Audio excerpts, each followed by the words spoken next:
while I was in Mexico because it takes a long time, and I figure it'll get in front of a judge at some point this summer, and we'll see what happens there when a judge makes the ruling. Does it go forward?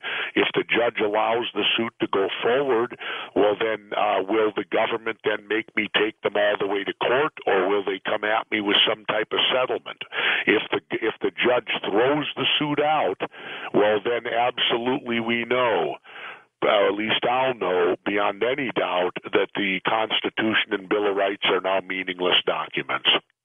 I used to hate the color-coded system that Homeland Security used to try to alert us to all this impending doom. It was unbelievable stuff. Well, it never changes.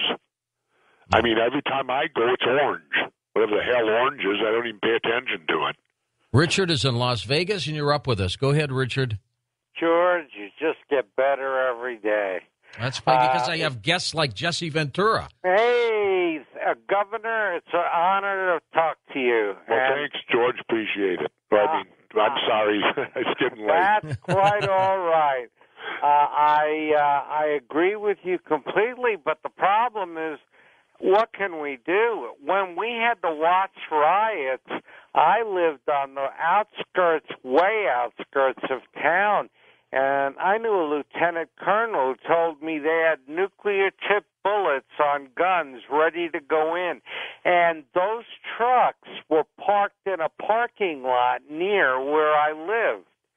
Well, I don't know anything. You have a plan. I don't know anything about that, but here's what people can do.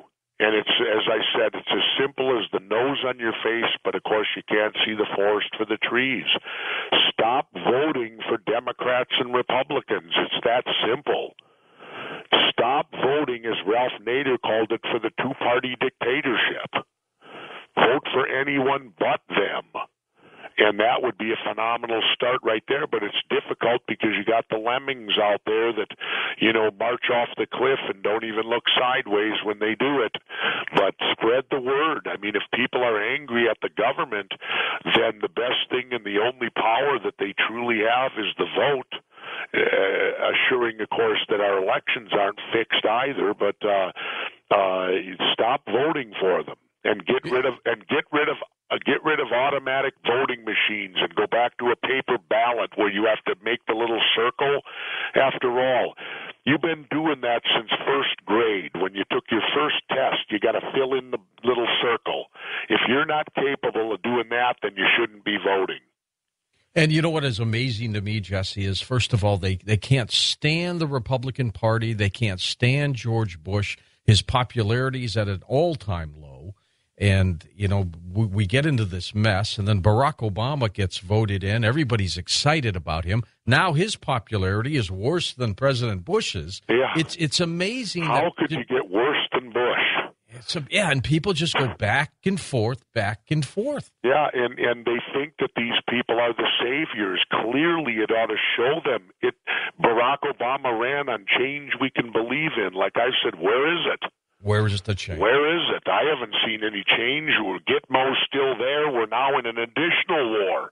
Not two, we're in three now. Let's go to Dallas, Texas. Kathy, you're up with us on Coast to Coast. Hi, Kathy. Hi. I wondered, Jesse, I just had prayed to be able to speak with someone like you. My life has become exceedingly complex since I filed a police report on someone for putting a webcam up without my knowledge or permission. That person is claimed to be personal friends with people in very high places in government. I have been cyber stalked and physically stalked with witnesses. I mean, I've been tracking. Why? Why is that happening? Why is that happening to you? Have you ever made a police report on someone who's politically connected? No. I have. Have you ever been bullied by the detectives?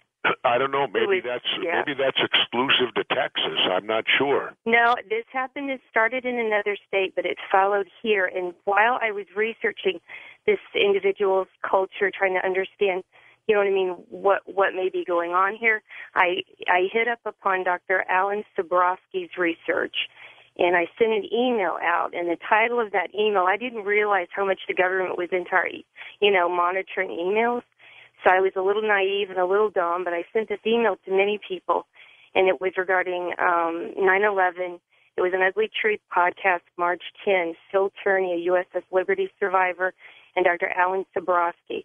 Well, what you did, Kathy, is you stepped on the wrong toes, and that happens. That happens all the time. Look, I would recommend you get yourself a good attorney and you fight this. And that's probably her best way out, isn't it, Jesse? I would think so, because, I can't do anything. People need to remember, and I get it at book signings all the time. They appeal to me to help and do something. I am no longer a governor. I am simply a citizen like everyone else now. I laugh because I used to have a top secret security clearance when I was a Navy SEAL, and I've been a governor and a mayor, but now that I'm neither of any of those three entities, I guess I lost my top secret security clearance. I'm trying to figure out why. Yeah, exactly. Former mayor of Brooklyn Park, suburb of Minneapolis. I lived in Eden Prairie when I was out in that area. Oh, did you? There, I'll tell you that. You must have the money, because that's where the money's at today, Eden Prairie. Their high school football team even has a dome. That's fun. Well, keep in mind, I was there in '78 before I had the money. Well, I'll tell you today, that's where a lot of the dough is in Minnesota.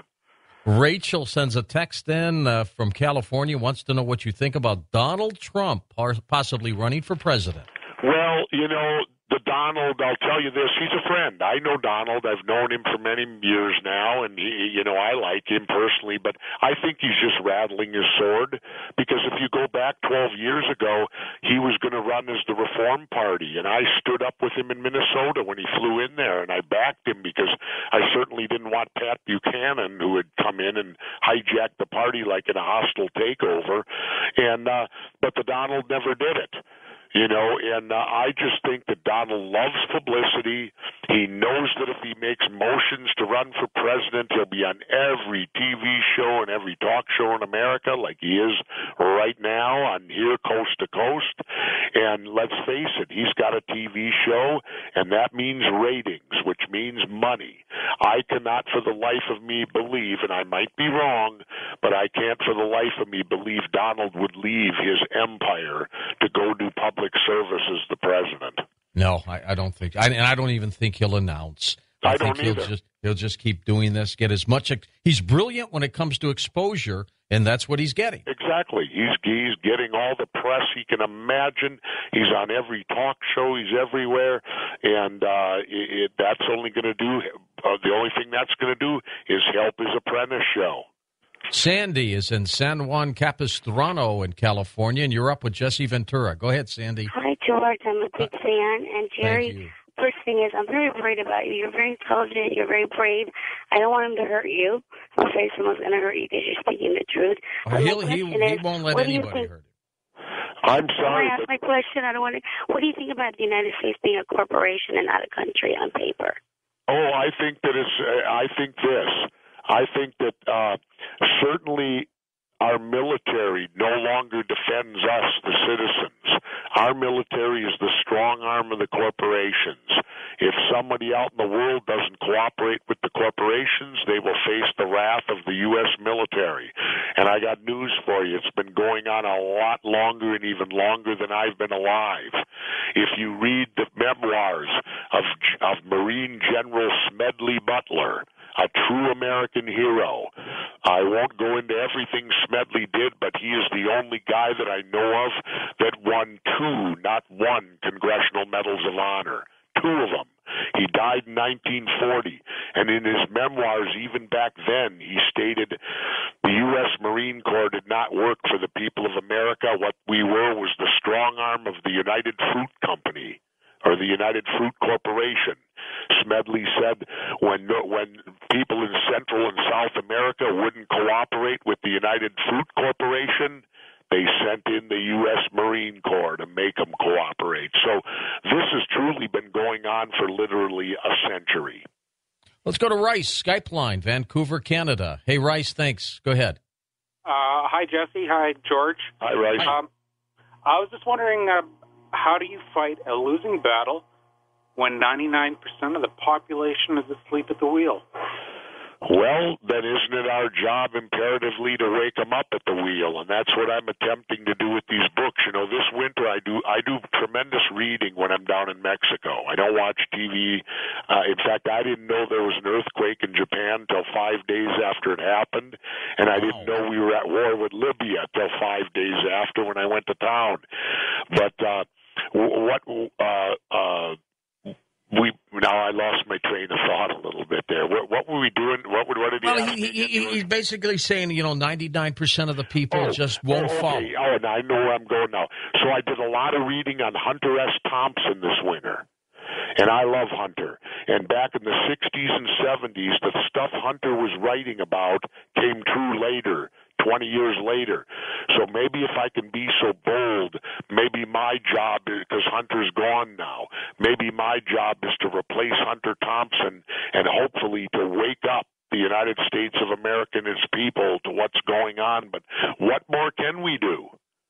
I mean, I'm trying to rattle every cage I can with this book, 63 documents the government doesn't want you to see. And you know what? I bet most Americans now are beginning to feel exactly what you have seen now over the past few years. And at least they're aware, Jesse. I don't think they were aware, like I wasn't aware a few years ago. I wasn't either. Like I said, it didn't come to me till the day George Bush said we were going to invade Iraq. And bingo, it hits us. We've got about a minute to go here, Jesse. Let's talk a little bit about your writing and your book signings. You're going to be at the ESPN Zone at LA Live. That's going to be Tuesday night, 7:30 to 9 p.m. It's on Olympic Boulevard, those of you listening on KFI right now. And then the following day, Wednesday night, he'll be at Borders Bookstore, 7 to 9 p.m., 3700 Torrance Boulevard as well, signing what will become, I think, a bestseller. Great work on this, you and Dick Russell. And as I said, Jesse, you are welcome back anytime you want. Well, thank you, George. And let me state this. Keep up the great work, because it's you and stations like this that exercise our First Amendment, the right to speech, the freedom of speech, because I want everyone out there to remember something. Popular speech does not need to be protected. The First Amendment is there to protect unpopular speech, but we still need that unpopular speech, and I'm sure plenty of people in the government would say the speech we did tonight was unpopular. So thank you, George, and thank your show for allowing us to get out there and voice our opinions, because it's the only thing that'll keep our country free. You got it. Jesse Ventura. And we'll be back in a moment with Alex Jones in just a moment on Coast to Coast AM.